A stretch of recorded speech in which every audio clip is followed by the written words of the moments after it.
Bom dia, boa tarde, boa noite para você que é auxiliar de administração escolar de Minas Gerais.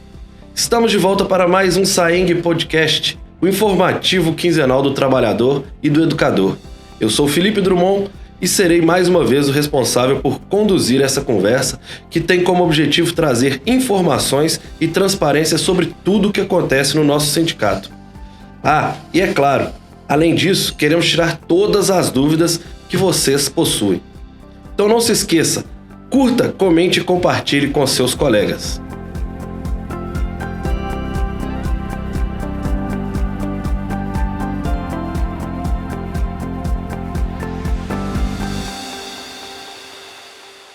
No programa de hoje, recebo apenas ela. Já estava com saudade, afinal de contas já tem 2 programas que ela não aparece por aqui.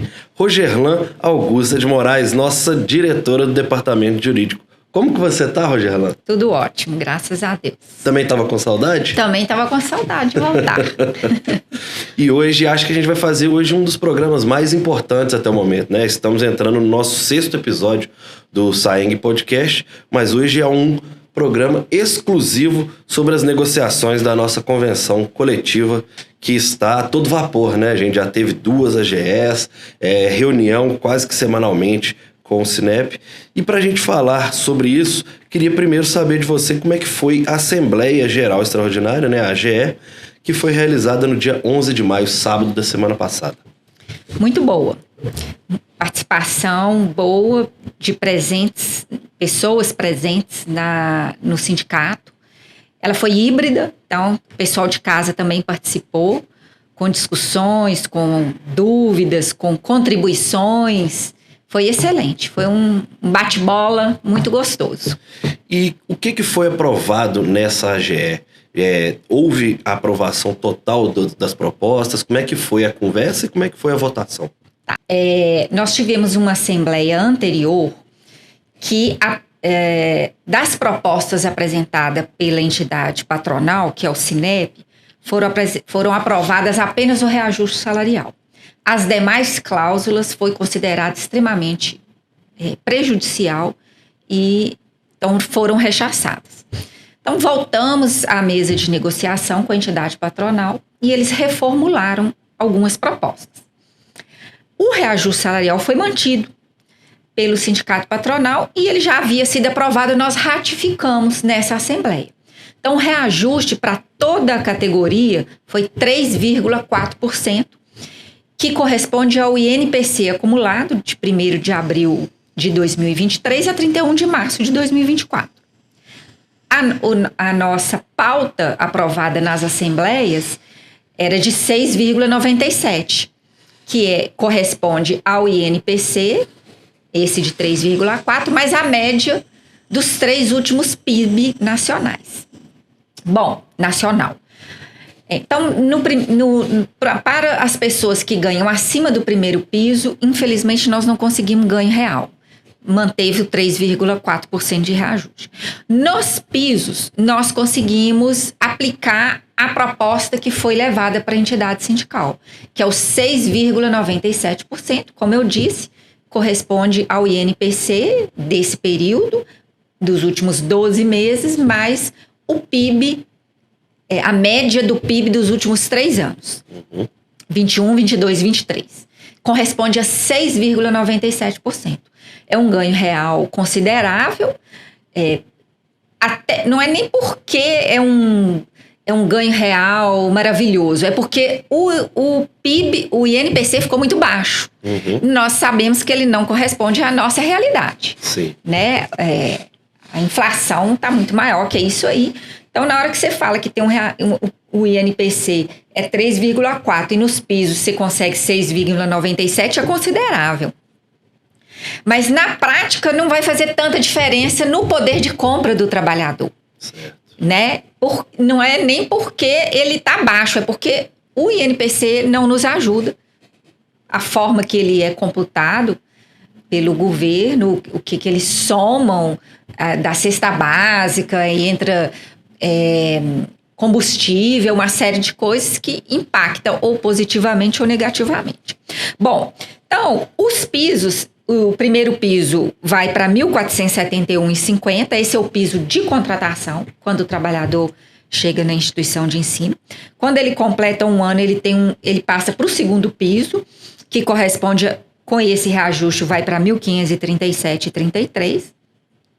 Quando ele completa 2 anos na instituição de ensino, tem um outro reajuste, não é reajuste, ele passa por um outro patamar, que é o terceiro piso, que é R$ 1.670,28.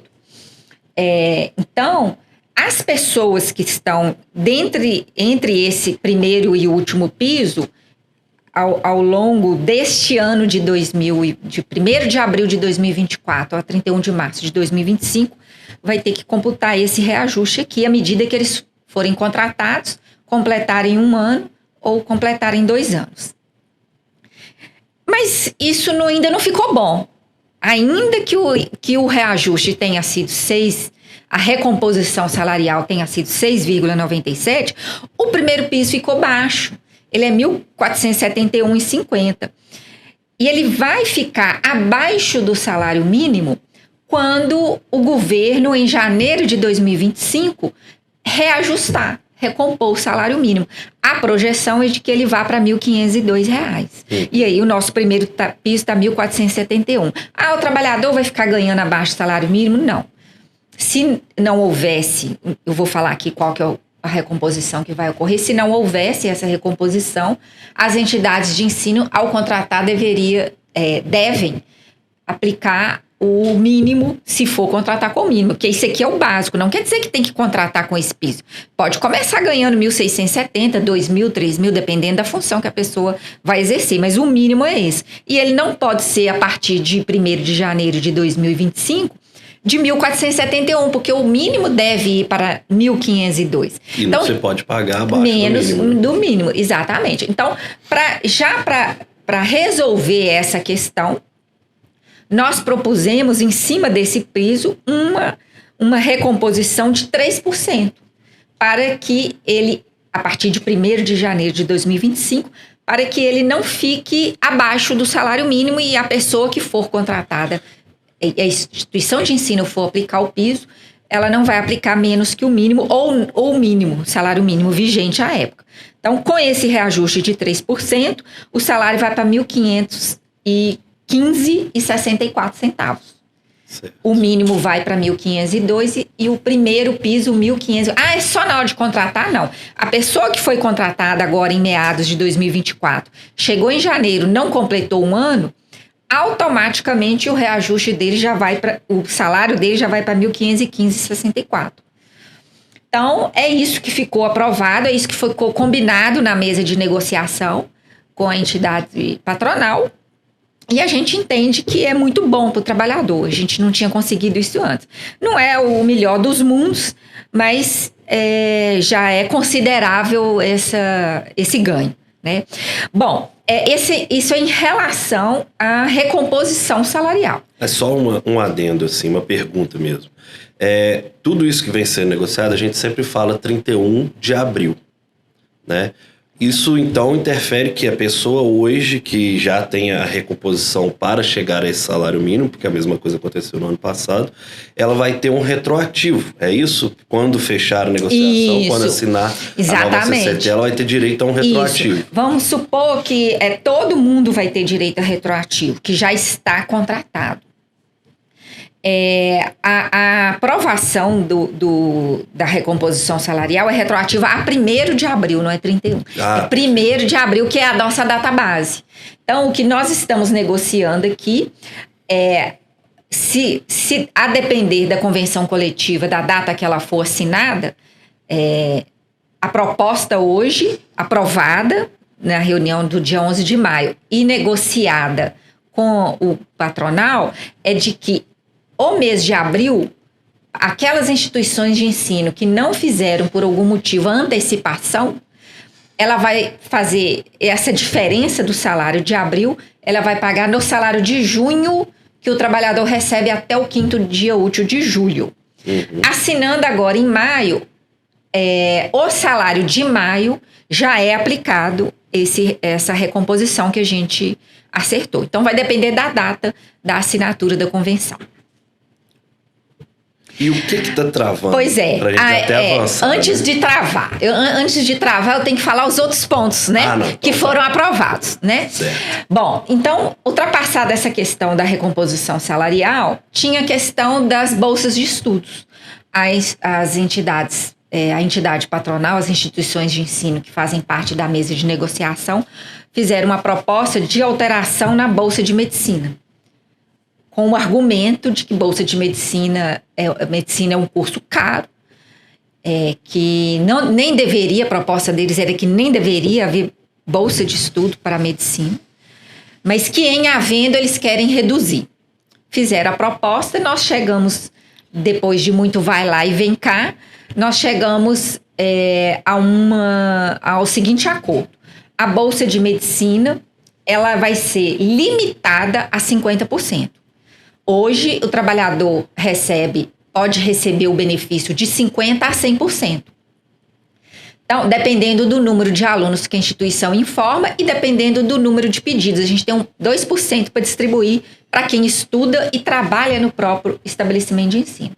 Então, o sindicato patronal virou e falou, olha, nós precisamos reduzir isso aí, porque está ficando puxado. Nós sabemos que na prática não é isso, né? A discussão aqui é muito mais o viés político do que financeiro. Aí é luta de classe mesmo. Eu quero que quem tenha condição de fazer um curso de medicina tenha condição de pagar. O filho da faxineira não deveria estar utilizando. O argumento, o que está por trás é isso.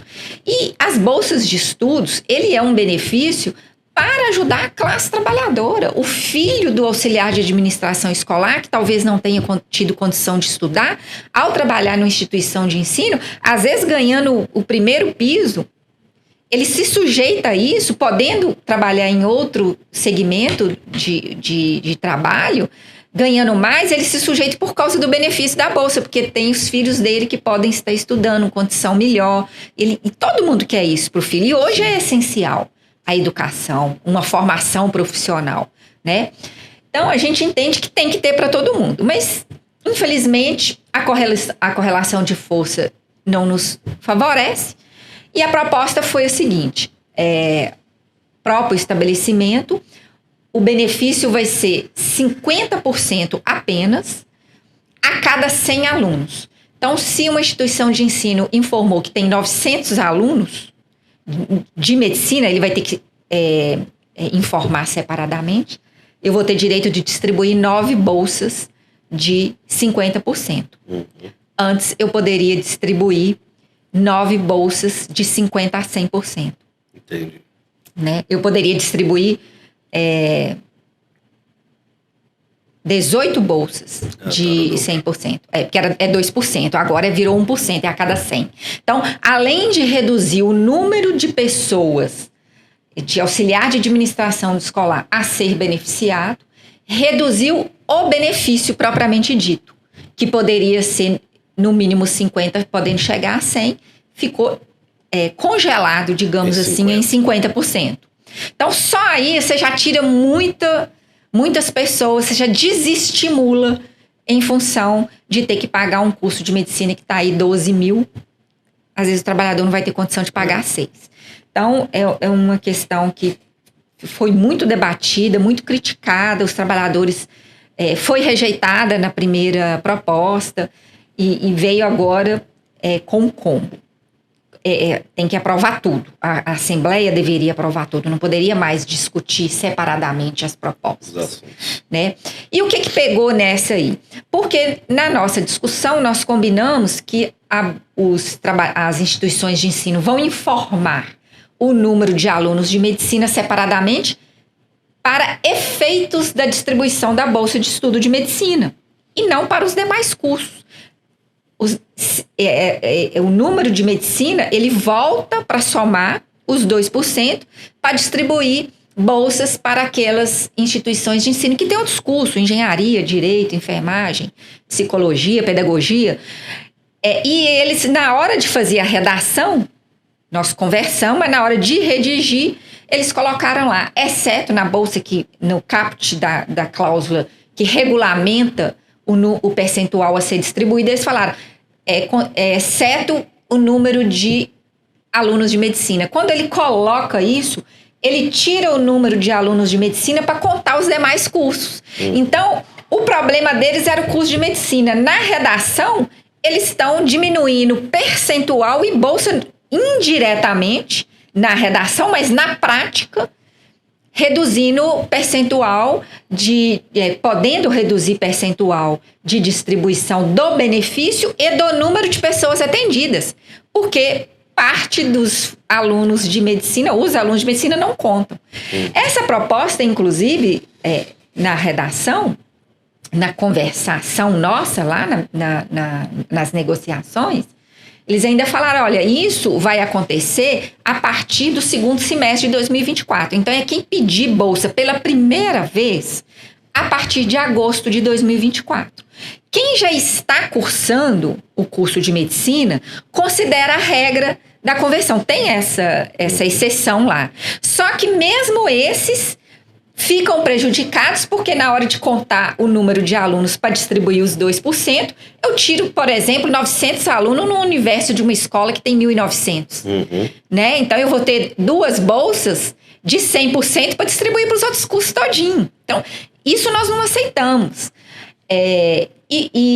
Então, travou. É isso que está travando. Efetivamente, respondendo, adiantando a pergunta que você me fez, porque eles entendem que foi conversado isso, nós entendemos que não. Nós tratamos exclusivamente do curso de medicina. Quando vem a redação proposta por eles, vem a redação de maneira que, ao fazer os cálculos para distribuir para todas as instituições, para todos os outros cursos, tirando esse número de alunos, eu perco percentual. Certo. E, por conseguinte, perco percentual de benefício também. Eu vou atender menos pessoas com menos ao longo do tempo, à medida que os alunos de medicina forem formando, vou reduzir o número de percentual de benefício. Então, isso está travando, porque a gente sabe, a gente já falou para eles, que se for assim, a Assembleia não aprova. Não aprova. Inclusive, tinha alunos, auxiliares de administração escolar, alunos do curso de medicina, preocupados e participaram da Assembleia. Cada vez mais, né? Se é isso que está arrastando. Né? Inclusive. Então, essa Assembleia nossa aprovou desde que os alunos de medicina sejam computados para distribuir as demais bolsas. Porque senão aquilo que ficou conversado, o nosso problema é medicina e não os demais cursos, se afeta na prática os demais cursos. E isso, de jeito nenhum, nós combinamos na mesa de negociação. Bom, aí, isso é para a bolsa de quem estuda e trabalha na mesma instituição de ensino, ou se a pessoa não estuda e é o filho, ele trabalha naquela escola e o filho estuda na mesma escola. E nós temos uma outra cláusula que trata das bolsas em gerais, que a gente chama outro estabelecimento de ensino, que é quando o auxiliar de administração escolar trabalha numa escola, mas solicita o requerimento desse benefício em outra instituição ou colégio. Lá já era 1% a distribuição, podendo, no mínimo 20%, podendo chegar a 40%, mas é limitada a só 1%, não é 2% mais. O que eles propuseram? Olha, vai ser a cada 100 alunos uma bolsa de 40. Então, não vai ser mais 20, podendo chegar a 40, vai ser uma bolsa de 40.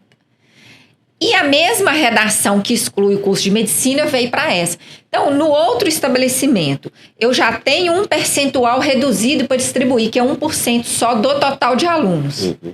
Se eu, na hora de distribuir para os demais cursos, eu tiro desse total de alunos os alunos de curso de medicina, você concorda que eu estou diminuindo o número de pessoas que vão ser atendidas? Com certeza. Isso não foi combinado.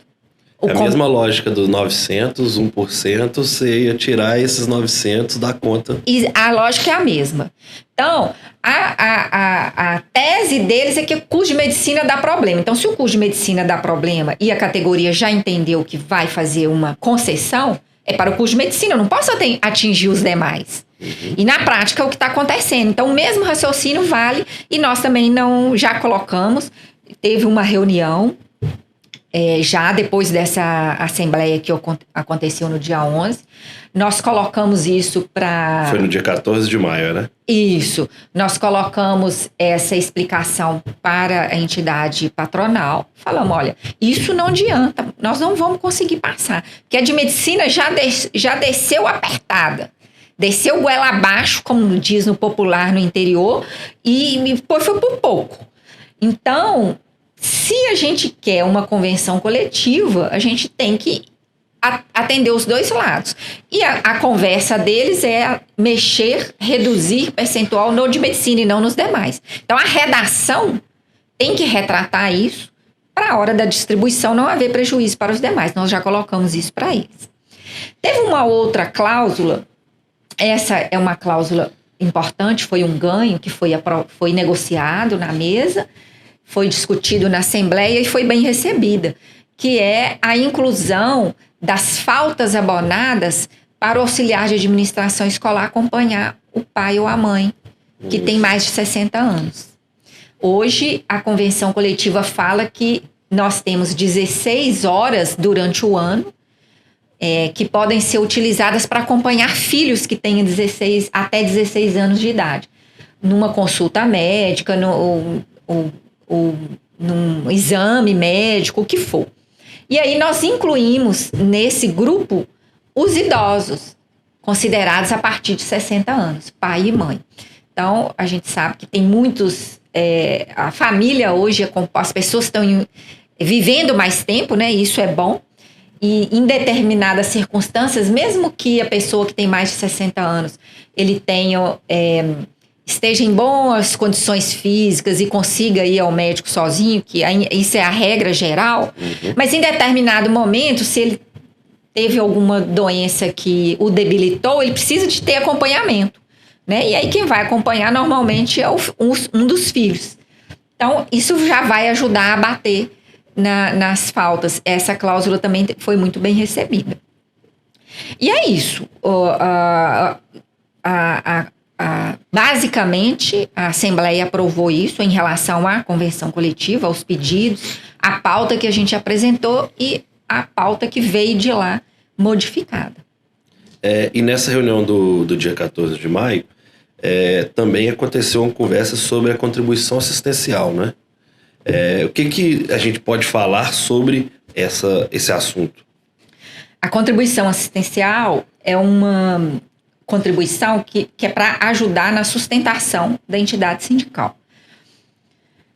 O STF tinha um entendimento que as contribuições, a sustentação em geral financeira das entidades sindicais deveriam ser feitas pelos filiados, por aqueles que são sindicalizados. Então, não se podia cobrar dos não filiados uma contribuição para ajudar na sustentação. Porque a entidade sindical, ela tem corpo jurídico, tem o pessoal funcionário para distribuição de bolsa. Lá no sindicato nós temos assistência odontológica, nós temos convênios, e isso precisa de pessoas, tem uma estrutura, água, luz, igual mantém-se qualquer empresa. E até então quem estava contribuindo para a sustentação eram apenas os filiados. Ano passado, teve um julgamento, uma decisão diferente do STF, entendendo que é justo que todos contribuam, já que a convenção coletiva assinada, ela beneficia a todos, tanto quem é sindicalizado quanto aqueles que não são sindicalizados. Então, se a pessoa não é filiada à entidade sindical, ela vai ter direito aos reajustes, aos benefícios que estão lá na convenção coletiva. Então, não é justo você cria dois patamares de pessoas, aquele que contribui para que o sindicato tenha condições de fazer a luta política e jurídica, e aqueles que se beneficiam e não contribuem com nada. Não, isso causa uma espécie de trabalhador que fica alijado de todo o processo, mas se beneficia de tudo. Então, o STF entendeu que é possível, desde que seja aprovado junto com a contribuição, junto com a convenção coletiva. Que foi isso que aconteceu. Hoje, o auxiliar de administração escolar que é filiado, ele contribui com uma mensalidade que dá hoje é 1% do primeiro piso da categoria, todo mundo paga isso, que é filiado, dá R$27, mais ou menos. E, além disso, uma contribuição de 6% ao ano, que foi descontada 3% em fevereiro e 3% vai ser descontado no salário de maio. Foi aprovada em assembleia também dos filiados. E agora, nessa assembleia que nós tivemos, nós aprovamos a contribuição assistencial dos que não são filiados, no mesmo percentual dos que são filiados estão contribuindo, para haver um equilíbrio, né? Então, foi aprovado 6%, a descontar 3% em julho e 3% em setembro. Certo. Do salário do trabalhador, 3% do salário bruto, não é da remuneração. Então, não pega quem tem adicional noturno, adicional por tempo de serviço, horas extras, não pega nada disso. Só que tá o na salário carteira de trabalho. da carteira de trabalho. Os penduricalhos, como se diz, que é a remuneração, não é considerada. Então, ainda é menos do que muitas instituições de ensino estão fazendo, muitas empresas estão fazendo, que é cobrar da remuneração. Nós cobramos do salário bruto. Vai ter direito à oposição, conforme o entendimento do STF. São 10 dias de oposição, que foi aprovado na Assembleia, por carta, a partir da publicação da convenção coletiva. Então, eles vão ser informados, nós vamos colocar, como sempre fizemos, a convenção coletiva disponível no site. E como a gente tem acesso e endereço eletrônico apenas dos que são filiados, nós vamos informar para todos o que foi aprovado. Todo ano a gente faz isso, qual que é o reajuste de seu salário que está hoje, vai para quanto. Isso tudo vai ser colocado para o sindicato. Mas teve esse entrave na reunião, porque o sindicato patronal falou, não, isso que foi aprovado não foi o que foi combinado. E aí nós falamos, não, foi o que foi combinado. A redação que veio é que está ampliando o prejuízo que está sendo colocado para benefício de bolsas de medicina para os demais. Então, eles ficaram de reavaliar. Nós temos uma reunião na semana que vem e eles ficaram de reavaliar essa proposta especificamente. Se, porventura, isso não for... se eles falarem, olha, nós não concordamos, então, nós vamos ter que, no dia 21, entrar com o que a gente chama de protesto, que é para garantir a database, protesto judicial, que é para garantir a database, ela tem efeitos por 30 dias. Nesses 30 dias, nós pedimos mediação pré-processual junto ao Tribunal Regional do Trabalho, para a gente tentar resolver a parte que está pendente, que é divergente, a gente tentar resolver no tribunal para assinar. E aí pode postergar. Tudo vai depender da resposta que o sindicato patronal vai nos dar. Ah, mas e se eles falarem que não pode mexer? Vocês vão aceitar? Nós não podemos aceitar, porque a Assembleia não aprovou isso. Por isso que a gente vai ter que tomar medidas judiciais. E aí, depois que vier uma nova proposta acertada, que a gente vai chamar uma nova Assembleia, se for o caso.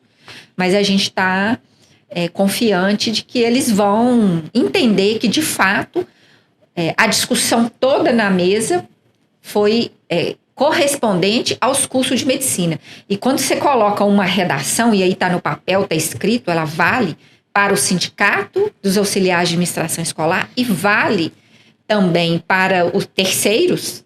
Então, aquela redação ela tem que retratar o que foi combinado. E a redação que veio, ela não retrata isso. Então, nós vamos ter que acertar esse ponto. Se não acertar, nós vamos ter que tomar medidas jurídicas e aí a categoria vai acompanhando. Nós vamos soltar essa semana um informativo relatando o que foi a Assembleia, o que está aguardando. Na hora que houver a reunião com o sindicato, qualquer medida que for tomar, ou assinatura da convenção coletiva ou medidas judiciais, nós também vamos informar o trabalhador através do site e das redes sociais. Certo. E a gente estava falando da database, né? Houve a prorrogação, que foi até o dia 21, e como é que... E tentar explicar isso, o que significa essa prorrogação, para quem está nos escutando, e quais as perspectivas e estratégias a partir de agora? Pois que acontece? A convenção coletiva ela tem um tempo de vigência. No nosso caso, a database é 1º de abril, então a convenção vale de 1º de abril de um ano a 31 de março, porque ela foi assinada por um ano.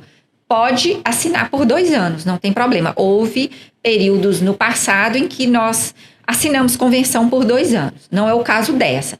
Então, ela foi assinada ano passado, a vigência dela é 1º de abril de 2023 a 31 de março de 2024. Então, ela encerra ali. Como as negociações estão em andamento, houve uma prorrogação. Essa prorrogação quer dizer que todas as cláusulas, elas continuam vigendo, tendo efeitos, enquanto houver essa prorrogação, que no nosso caso vai até 21 de maio. E por isso que a gente tem que entrar o protesto, porque aí não vai haver mais prorrogação, não é interessante mais prorrogar, porque vai se chegar a um impasse, se for o caso de se chegar a um impasse, e aí nós vamos ter que discutir isso no tribunal. Ah, mas sempre foi assim? Não. Antes, tinha um instituto conhecido como ultratividade das normas. Então, a convenção coletiva ela tinha um efeito, para efeitos do instrumento, tanto o acordo quanto a convenção coletiva, para trabalhar naquele período, mas ela só perdia os efeitos, as cláusulas do acordo da convenção só perdia o efeito se outro instrumento coletivo fosse substituído. Só que, desde 2022, o STF entendeu que isso é inconstitucional. Então, chegou 31 de março. Se não há prorrogação, como aconteceu, nós temos que tomar as medidas jurídicas para garantir a interrupção e tudo que for discutido juridicamente volte, reflita na data base, que é 1º de abril de 2025, porque nós estamos trabalhando num instrumento coletivo que vai de 1º de abril de 2025 a 31 de março de 2026. Então, para que os efeitos de um acórdão ou de uma negociação seja retroativo, a gente tem que ter a garantia ou usar do instituto de protesto para a gente ganhar mais 30 dias. Então, a prorrogação é isso. Enquanto você está negociando, a convenção coletiva está valendo. Não mais até 31 de março, agora 21 de maio. Né? É isso que significa na prática. Certo. E aí a gente volta ao assunto que a gente também sempre fala aqui, da importância da participação de todo mundo nas AGEs, de estar sempre bem informado, e é isso que a gente faz lá no sindicato, com o site, com o Instagram, com o WhatsApp, né? A gente tem vários canais, o próprio podcast que a gente está gravando aqui. Então, para todo mundo saber o que está acontecendo, para todo mundo saber as datas das assembleias, para todo mundo conseguir participar. A gente oferece essa assembleia presencial, mas também pela internet, né? Como a gente falou, de forma híbrida.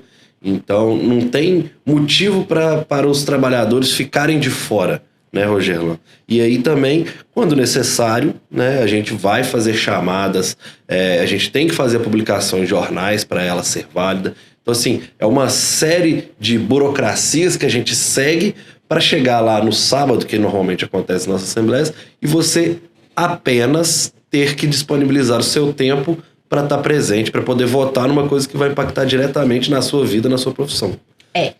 E é mais que isso, não é só ir lá e votar. Nas assembleias, nós esclarecemos as dúvidas dos trabalhadores. Normalmente, tem perguntas que fogem à pauta, né, publicada no edital. Aí essas, depois que a gente encerra a assembleia, a gente fica com as pessoas, seja no presencial, seja no híbrido, respondendo às dúvidas. Então, é um outro canal para tirar dúvida também. E entender o contexto em que a gente está vivendo. Porque a nossa correlação de força política, jurídica e econômica é muito inferior em relação ao patronal. Se não há uma negociação e a gente entra com o protesto e a gente pede uma mediação, não sendo possível chegar num acordo para assinatura do instrumento coletivo nessa data, nós temos que entrar com o dissídio, coletivo. E o dissídio coletivo, desde a emenda constitucional 45 em 2004, ela fala que para em qualquer entidade sindical entrar com o dissídio, tem que ter a conveniência, a concessão, a concordância do outro sindicato. Então, se o SAI-MG quiser entrar com o dissídio coletivo para que o tribunal julgue as propostas e dali nasça um instrumento normativo, que aí não vai ser a convenção coletiva, quando é julgado pelo tribunal é um instrumento normativo, para que isso aconteça, a entidade patronal tem que concordar. Aí o que eles falam? Nós não concordamos com comum acordo. E aí o tribunal entendeu que tem que ser arquivado. Não tem lógica. Esse entendimento ele tem que ser mudado, porque é a mesma coisa de você estar me devendo. Eu te fiz um empréstimo e você ficou de me pagar. Você não me paga de jeito nenhum. Aí eu vou entrar com uma ação de cobrança contra você. Aí você fala, não, eu não concordo com essa ação, não. Aí a justiça vai lá e arquiva. Você não me paga e eu fico sem receber. Na prática é isso. Então, é uma coisa esdrúxula, mas que está em vigor, e esse é o entendimento. Qual que é a outra forma da gente conseguir acessar o tribunal? Só através do dissídio de greve. Para isso, os trabalhadores têm que fazer greve, discordando, por exemplo, dessa questão da Bolsa de Medicina ampliando, que além de mexer na de medicina, está afetando diretamente os demais cursos, a classe se unir e falar, olha, nós vamos parar, porque com isso também nós não concordamos. E aí tem que fazer a paralisação só dessa forma. Então, a correlação de forças não nos favorece, a categoria tem que unir, tem que entender aonde que está o problema, e é na Assembleia que isso é discutido e aprovado. Não é nós da diretoria do sindicato que falamos, vamos fazer greve. Quem faz greve são os trabalhadores. E eles têm que entender que precisam dela para atingir seus objetivos. E isso acontece nas assembleias. Então, eu não chego lá, o SAI-MG não chega lá na Assembleia e fala, a proposta foi essa, vocês concordam ou não? A gente tem que falar o que ela tem de bom, o que ela tem de ruim, as consequências de aceitar e de não aceitar, e o que pode ser feito. Então, a Assembleia é para esclarecer, porque para o trabalhador tomar decisões que vão afetar diretamente a sua vida profissional, ele tem que saber o que ele está definindo, para depois não se arrepender, né? Então, a Assembleia é importante nesse ponto. Mas é só na Assembleia? Não. Qualquer momento que o trabalhador quiser, nós temos assessoria jurídica, temos o canal do e-mail que os trabalhadores podem mandar perguntas, o jurídico, próprio Instagram, né? O próprio Instagram. Quantas vezes eu não abri o Instagram e te chamei e falei assim, Rogério, eu tô precisando de uma resposta para esse associado aqui. Então, o jurídico @saimg.com.br, ele vai diretamente para as advogadas que vão esclarecer as dúvidas. Se a pessoa quiser ir presencialmente, vai ser recebida. Então, o sindicato é a casa do trabalhador. É lá que ele tem acolhimento e tem esclarecimento. Então, não é só também na Assembleia. Por isso que é importante aquelas pessoas que não são sindicalizadas tomarem consciência da importância da entidade sindical. Porque se não tem um sindicato para negociar tanto os seus salários quanto benefícios, a maioria das empresas, e aí eu não estou falando só de instituição de ensino, que são os nossos empregadores, eu estou falando de qualquer empresa, eles não vão chegar e falar, olha, resolvi aqui que todos os trabalhadores merecem estudar e eu vou dar bolsa para vocês de 100%. Nós só conseguimos isso depois de muita luta. E agora estão tirando pedaços e diminuindo direitos. Então, nós precisamos saber até onde que a gente vai tolerar isso ou concordar com isso. E são os trabalhadores efetivamente que definem a hora de parar. Nós damos os caminhos, nós damos as explicações, nós orientamos juridicamente, politicamente, ouvimos como que é a realidade, porque cada empresa ou cada instituição de ensino é uma realidade. Então, a gente escuta a realidade do trabalhador, orienta, e esse é o nosso papel, de estar junto e apoiando. E, em contrapartida, os trabalhadores todos têm que ajudar na sustentação financeira, no fortalecimento financeiro, para que a gente consiga fortalecer politicamente nas demandas dos trabalhadores, nas nossas lutas, nas nossas causas. Perfeito. É isso. Acho que a gente explicou bem, né? Gastamos aqui 40 minutos, pelo menos, do tempo das pessoas que vão estar nos escutando, mas acho que é isso, né? Para a gente falar de um assunto tão importante, a gente precisa também de tempo, entendimento e também explicar desse jeito, né? Conseguindo diluir um pouco para todo mundo conseguir ter o mesmo entendimento da importância dessa luta que o SAENG está travando neste momento com o Sinep. Né? Ô, Gerlan, agradeço muito a sua presença, as explicações, e queria deixar mais um pouco aberto para as suas considerações finais. É isso, as considerações finais é um apelo para que os trabalhadores procurem a entidade sindical em qualquer momento que precisar e que tiver dúvida. Porque as pessoas pensam assim, eu vou no sindicato, eu estou prejudicando a escola. Ou, se eu for no sindicato, eles vão achar que eu estou querendo entrar com a ação. Não necessariamente. A gente faz atendimento presencial e virtual o tempo todo. O trabalhador, antes dele tomar qualquer atitude, ele precisa saber se ele tem direito. Quantas vezes o trabalhador chega lá, eu quero fazer isso, eu quero fazer assado, porque eu estou prejudicado, que você vai ver, olha, você não está sendo prejudicado. Tá faltando esse entendimento seu. Então, a gente coloca isso. E uma coisa importante, o sindicato tem 4 diretorias regionais. Qual que é o objetivo dessas diretorias regionais? Estar perto do auxiliar de administração escolar. Porque nós não podemos concentrar tudo em Belo Horizonte. A nossa base territorial hoje são 286 municípios. Então, nós temos uma diretoria regional em Patos de Minas, que atende Patos e região. Então, os trabalhadores podem ir lá ou ligar, que eles vão ser atendidos e orientados. Tem um diretor, tem funcionário para esse efeito, para esse fim, para acolher o trabalhador e ouvir as demandas daquela região.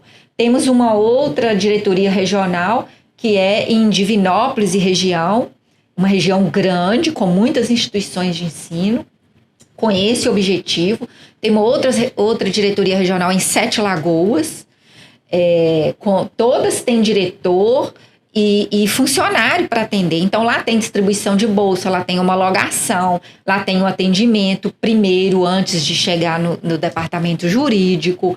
É lá que o diretor escuta as demandas e traz para a gente tentar criar um instrumento coletivo que atenda aos anseios dos trabalhadores. E criamos agora uma nova diretoria regional, que é em Conselheiro Lafayette e região. Ela está, desde janeiro, meados de fevereiro, em plena atividade. Tem uma diretora requisitada que está lá para essa finalidade. Então, isso é custo, você está vendo? Uhum. Isso é custo.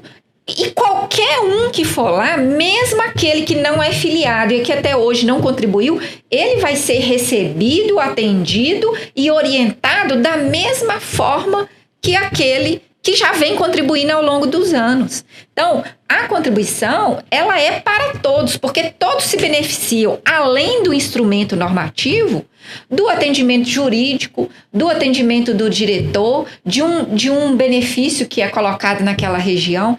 Então, sindicalizem-se, fortaleçam a sua entidade sindical e participem, procuram e tirem suas dúvidas, que é dessa forma que a gente melhora, que o sindicato cresce e fortalece, e o trabalhador também mais consciente dos seus direitos, dos seus deveres, que nós não temos só direitos, né? Exatamente. Nós temos deveres também, e é lá o local em que o trabalhador é recebido e orientado corretamente.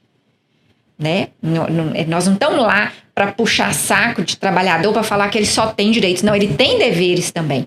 Mas principalmente que os direitos dele sejam respeitados. É nessa casa do trabalhador que isso acontece. Então, o apelo e as considerações finais são isso. Repensem, participem. Essas assembleias não são só para afiliados, é para toda a categoria. Então, é uma forma de você perceber como é que a entidade sindical também está trabalhando. Isso vale para nós, auxiliares de administração escolar, e para todos os outros ramos profissionais.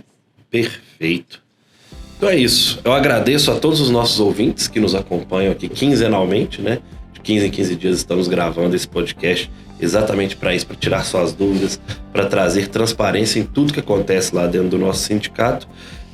Compartilhem com os seus colegas, afinal de contas, todo mundo merece essas informações, todo mundo merece ser bem informado.